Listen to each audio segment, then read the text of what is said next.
What's going on, y'all? Nail G here.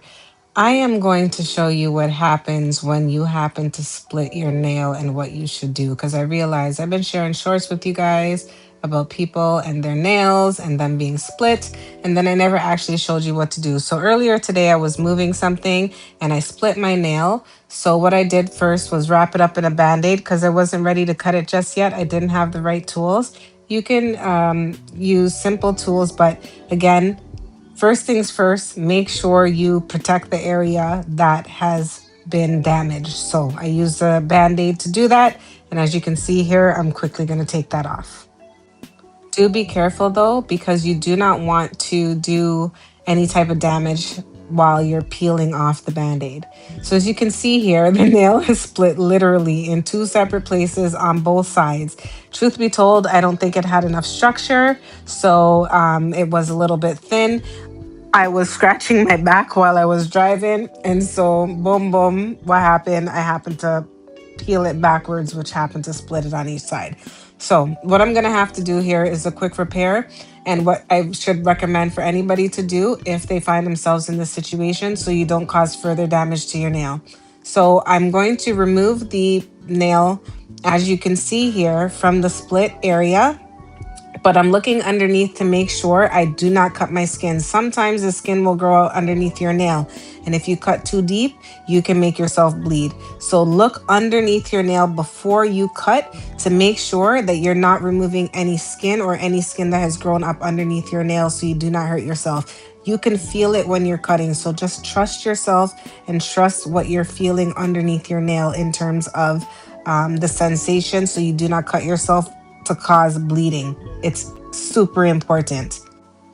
The tool I'm using here is a nipper, but honestly, you can do this with a nail clipper. It's just as good.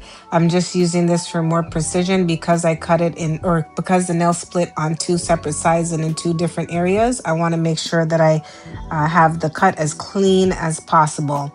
I'm also going to just make sure I clip off any additional maybe skin that might be hanging or anything that's extra around the edges, just to make sure that it's a clean cut and there's no skin left over.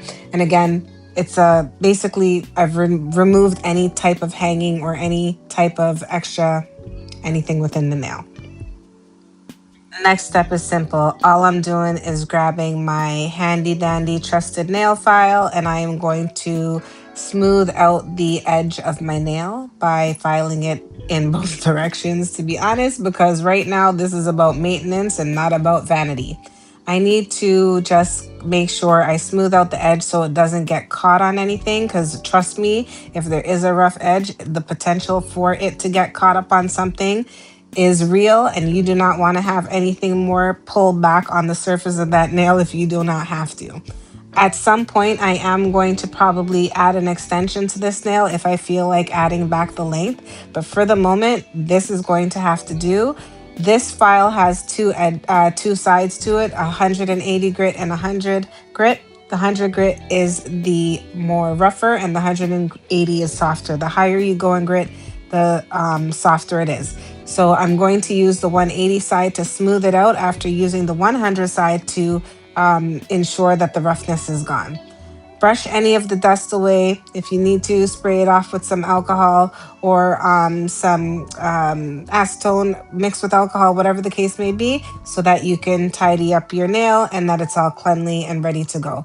Again, wipe away all the dust. And this is really what you need to do until you can get to your nail tech to get your nail repaired. I hope this helps, because I know I always post shorts about what happens when you split a nail, but this is how you fix it. All right, y'all. Peace out. Stay blessed.